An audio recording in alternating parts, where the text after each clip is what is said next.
Hello, welcome to legal awareness web series. UP में एक police official को दाढ़ी रखने के लिए सस्पेंड किया गया। उसके बाद उसने दाढ़ी कटा दी और उसका सस्पेंशन रिवोक कर दिया गया। अच्छा खासा इसकी रिपोर्टिंग डिफरेंट पोर्टल्स पे और अखबारों में हुई। ये दाढ़ी रखने का मामला जो है, इस पे बड़ी पुरानी कंट्रोवर्सी है। पुराना जजमेंट केरला हाई कोर्ट का है, उसके बारे में कुछ बात होगी। सुप्रीम कोर्ट ने इसमें क्या कहा है उस बारे में बात होगी। लेकिन सबसे पहले जो है, मैं ये कहना चाहता हूं कि हमारे अपने हिंदू धर्म में अगर देखें तो जो सबसे बड़े गॉड हैं ब्रह्मा जी, उनके दाढ़ी है। शिव जी की भी जरा रेयर है, लेकिन ऐसी पिक्चर्स हैं जिसमें उनकी दाढ़ी है। मनु, जिन्होंने मनुस्मृति लिखी, उनके दाढ़ी थी। राजा दशरथ जो भगवान राम के पिता हैं, उनके दाढ़ी है। वसुदेव जो भगवान कृष्ण के पिता हैं, उनके दाढ़ी है। महर्षि वेद व्यास, जिन्होंने ये चारों वेद लिखे हैं, जो कि हिंदू लॉ का सबसे बड़ा सोर्स है, श्रुतिज, उनके दाढ़ी है। गुरु द्रोणाचार्य महाभारत के, जो पांडवों के गुरु हैं, उनके दाढ़ी है। महर्षि विश्वामित्र के दाढ़ी है। महर्षि वशिष्ठ के दाढ़ी है। ऋषि याज्ञवल्क्य, जो कि बहुत बड़े लॉ गिवर है, मनु के बाद सबसे बड़ा उन्हीं का नाम है, उनके दाढ़ी है। गुरु दधीची के दाढ़ी है। और आरएसएस के फाउंडर एमएस गोवालकर के दाढ़ी है।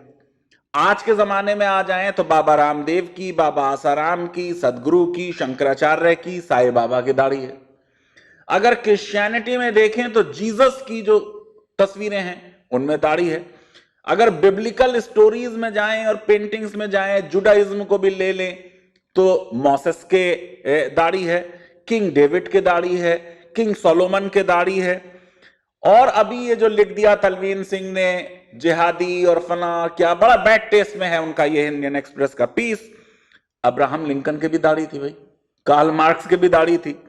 तो दाढ़ी होना ना होना ये कोई जिहादी नॉन जिहादी चीज नहीं शो करता। जो बात मैं ये कहना चाह रहा हूं कि जितनी पुरानी सभ्यताएं हैं और पुराने रिलीजन्स हैं, उसमें ज्यादातर दाढ़ी होना रूल है और दाढ़ी ना होना एक्सेप्शन है। और दाढ़ी तो भाई फैशन भी है। हमारे तो देश के जो सबसे प्रिय नेता हैं प्रधानमंत्री नरेंद्र मोदी जी, उनके भी दाढ़ी है। दाढ़ी पे इतना ज्यादा डिस्कशन और उसको मजहबी तौर से देखना सही नहीं है। बहुत से लोग फैशन में भी दाढ़ी रखते हैं। अब इस पूरे झगड़े में जो सारा मसला है वो ये कि जो हमारी कोर्ट्स ने इस क्वेश्चन को डील किया है, वो एक प्रॉब्लमेटिक चीज है। अगर कोर्ट ये कहती कि आपको पुलिस में या आर्मी में या एयरफोर्स में रहना है, तो जो हमारे डिसिप्लिन रूल्स हैं वो फॉलो करने होंगे, बात खत्म हो जाती। लेकिन जो केरला हाई कोर्ट का जजमेंट है मोहम्मद फसी का, जो पुलिस फोर्स में एंटर हुए 1963 में, प्रमोट हुए 74 में, फिर उन्होंने जो है दाढ़ी रख ली 1981 में, परमिशन मांगी, वो परमिशन जो है उनको डिनाई की गई। और उसके बाद ये सारा मामला जो है कोर्ट में गया, और कोर्ट में जाके कोर्ट ने ये कहा कि इस्लाम में दाढ़ी रखना ऑब्लिगेटरी नहीं है, अनिवार्य नहीं है, और ये तो एक ऑप्शनल चीज है। अब इसमें मसला ये है कि जो लॉजिक बनाया कोर्ट ने, वो लॉजिक संविधान से और जो देश के जुडिशियल प्रेसिडेंट हैं उनके विरुद्ध है। देखिए, मैं बात को आपको समझा देता हूं। हमारे देश में फ्रीडम ऑफ रिलीजन के नाम पे आपको हर चीज करने की अनुमति नहीं है। आप सिर्फ वही कर सकते हैं जो आपके रिलीजन का एसेंशियल हिस्सा है।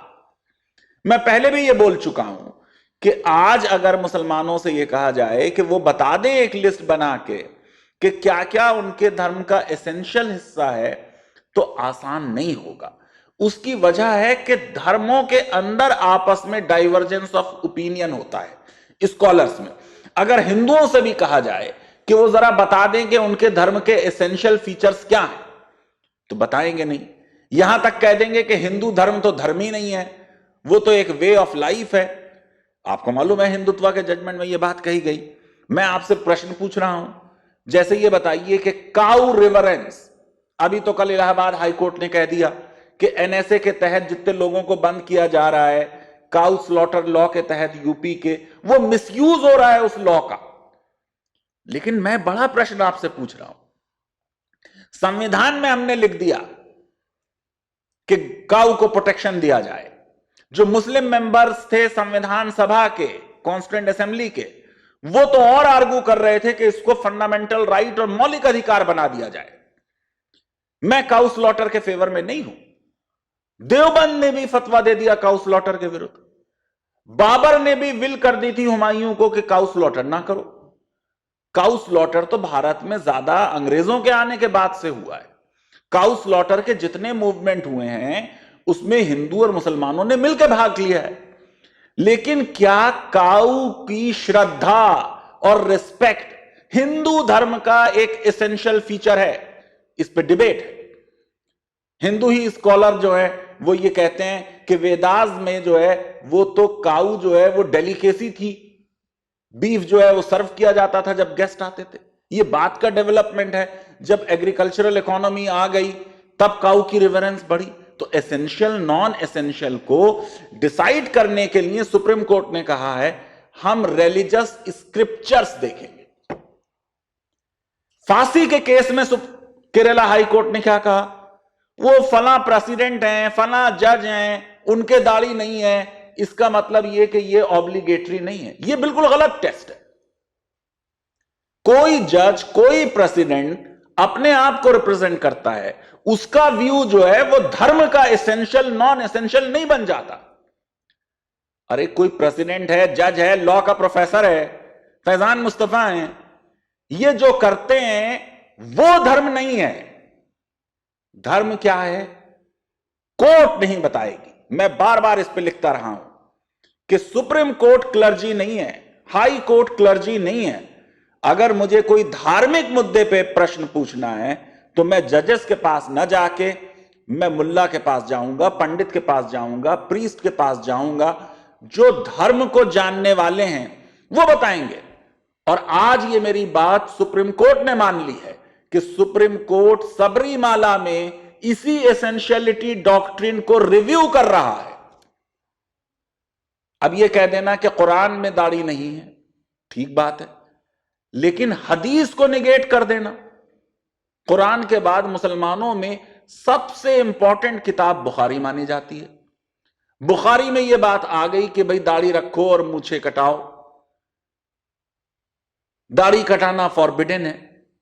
जो इस्लामिक लॉ के सोर्सेज हैं उसमें पहला सोर्स कुरान है यकीनन, लेकिन दूसरा सोर्स हदीस है। इस्लाम को हदीस लिटरेचर को इग्नोर करके समझना नामुमकिन है। तो आपको अगर पुलिस में, फोर्स में, आर्मी में दाढ़ी रखने की परमिशन नहीं देनी तो धर्म के नाम पे ना जाएं। आप सिर्फ ये कहें हमारे सर्विस रूल्स ये अलाउ नहीं करते। मैंने बार बार कहा है कि जो आर्टिकल 25 में फ्रीडम ऑफ रिलीजन है उसको कर्टेल करने के लिए स्टेट को पावर दी हुई है। आर्टिकल 25 क्लॉज 2 में स्टेट अपनी उस पावर का इस्तेमाल करे। अब जरा सा आप देख लीजिए कि और भी इसमें केसेस होते चले गए। जहीरुद्दीन का केस हो गया महाराष्ट्र का 2012 में। यहां पे पहले परमिशन दे दी गई, फिर परमिशन डिनाई कर दी गई। 2008 में ये कांस्टेबल लगे, फिर प्रमोशन इन्होंने परमिशन के लिए अप्लाई किया 28 फरवरी 2012 को। परमिशन मिल गई 8 मार्च 1989 को। 7 मई 2012 को परमिशन मिली और 9 अक्टूबर 2012 को कैंसिल कर दी गई परमिशन। अब ये परमिशन मिलना, परमिशन कैंसिल करना, ये सब चीजें अच्छी चीज नहीं है। दिल्ली हाई कोर्ट ने हैदर अली के केस में 1999 में परमिशन दे दी बियर्ड रखने की। अब क्वेश्चन ये है कि बियर्ड रखना न रखना फंडामेंटल टेनेंट है इस्लाम का या नहीं है, इसको मुस्लिम लॉ के जो सोर्सेज हैं उनके बेसिस पे तय किया जाएगा, ना कि एक सर्वे कर लिया जाए कि इस मुसलमान के दाढ़ी है और उस मुसलमान के दाढ़ी नहीं है। अगर सारे मुसलमान भी दाढ़ी ना रखें तब भी जो स्क्रिप्चर्स में लिखी हुई बात है वो वही रहेगी। सुप्रीम कोर्ट में मैटर गया, सुप्रीम कोर्ट ने कहा कि हम बड़े सॉरी हैं कि आपका सस्पेंशन हो गया। अब यहां तो जस्टिस जेएस केहर जो कि सिख हैं और जस्टिस चंद्रचूड़ और जस्टिस संजय कौल उनकी बेंच थी, उन्होंने जो रेगुलेशन थी 425B उसकी बात की और उन्होंने कहा कि साहब जब तक आपके रिलीजन का ये फंडामेंटल टेनेंट नहीं होगा तब तक आपको परमानेंट दाढ़ी रखने का अधिकार नहीं। टेम्परेरी तौर पर अगर आप दाढ़ी रखना चाहें तो आप रख सकते हैं। जैसे अगर मुसलमान ये चाहें कि जिलहिज के महीने में बकरीद के पहले 10 दिन में वो दाढ़ी रखना चाहें तो वो दाढ़ी रखने का अधिकार उनको रहेगा। एयरफोर्स का मामला भी मैंने आपको इसी तरीके से बता दिया। लेकिन इन सारे मामलात में जो सबसे बड़ी चीज है वो वही है जो मैं बार बार कह रहा हूं कि ये कह देना कि कोई चीज कुरान में नहीं है इसलिए एसेंशियल नहीं है, ये बहुत प्रॉब्लम क्रिएट करने वाला है। कुरान एक बुक ऑफ प्रिंसिपल्स है, एक स्टोरीज हैं पिछले प्रॉफिट्स की, पिछले जमाने की। वो strictly speaking book of law नहीं है अपने आप में, उसको रीड करना पड़ता है और सोर्सेस के साथ। क्या जो चीज कुरान में है उसको आप मान लेंगे बिल्कुल एसेंशियल है तो फिर तो यूनिफॉर्म सिविल कोड आप नहीं ला सकते। जो लॉ ऑफ इनहेरिटेंस है वो तो बिल्कुल स्पेसिफिकली दिया हुआ है कुरान में। मैं ये समझता हूं कि रिलीजियस मैटर्स में थोड़ी एहतियात की जरूरत है और जो लोग नौकरियां कर रहे हैं उन्हें भी ये मानना चाहिए कि जो उनके सर्विस रूल्स हैं वो अपने सर्विस रूल से गवर्न होते हैं। यकीनन कोई सर्विस रूल किसी फंडामेंटल राइट को वायलेट नहीं करना चाहिए, लेकिन हर फंडामेंटल राइट एक लिमिटेड राइट है, उस पर रेस्ट्रिक्शंस लगाई जा सकती हैं। मैं ये समझता हूं कि इस पूरे मामले में फिलहाल कंट्रोवर्सी खत्म हो गई, अच्छा हो गया, उन्होंने शेव कर ली और ज्वाइन कर लिया। लेकिन ये सारा मैटर कि क्या दाढ़ी एसेंशियल है, नॉन एसेंशियल है, क्या कोर्ट तय कर सकती है क्या चीज एसेंशियल और नॉन एसेंशियल है, इस बेसिस पे कि एक्स मुसलमान और वाई मुसलमान के दाढ़ी नहीं है। मैं ये समझता हूं कि अब इस पे सबरीमाला में जो एक बड़ी बेंच 9 जज बेंच इसको कंसीडर करेगी उसका इंतजार करना चाहिए। मुझको लगता है कि रिलीजन्स के मैटर पे एक बहुत बड़ा जजमेंट सुप्रीम कोर्ट की तरफ से बहुत जल्दी आने वाला है। बहस थोड़ी शुरू हो गई थी, कोविड-19 की वजह से वो बात रुक गई, लेकिन मुझे उम्मीद है कि चीफ जस्टिस बोबडे के रिटायरमेंट से पहले इस मैटर में जरूर जजमेंट आएगा। लीगल अवेयरनेस वेब सीरीज आपको पसंद आती है तो मेरी रिक्वेस्ट है कि हमारे इस वीडियो को वाइडली शेयर करें, हमारे चैनल को सब्सक्राइब करें और बेल आइकन जरूर क्लिक करें। धन्यवाद। Thank you very much.